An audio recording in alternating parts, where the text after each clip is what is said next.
Kevin Hicks with EarthWorks with another 2-minute turf talk. A little different here this week. I'm going to actually just tease our podcast using this 2-minute turf talk with a little excerpt from what we did this week. I asked listeners and friends of mine in the industry to contribute their crazy stories to me to read on the podcast. Anything from things that staff had done or said to things that happened on the golf course, and I just read them. It was funny. I have a feeling there's lots more to come once we get this on the air. I think there'll be lots more contributions coming in, and I would encourage you to listen to the full podcast. But just as a teaser, here's an excerpt from it from a friend of mine on the East Coast.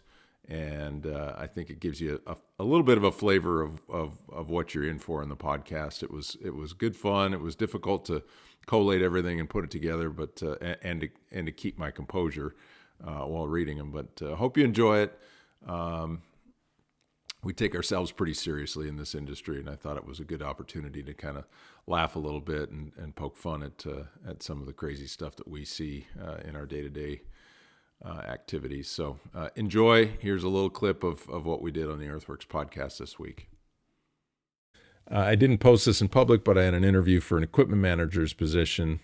This was from a friend of mine in January and February. This one's great. With a local superintendent. Friday a.m. at like 9 o'clock. It was pretty clear the candidate was under the influence. He went on, this was, I think, on a Zoom call, by the way.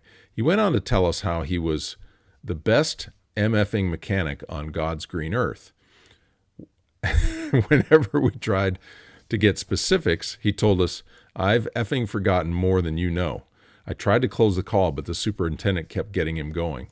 I had to go off screen because he was laughing so hard. I wish I could have recorded it because it was an instant classic. I believe he told the superintendent at some point, to some degree, he could do his job if needed. The super will never, ever forget that as long as he lives."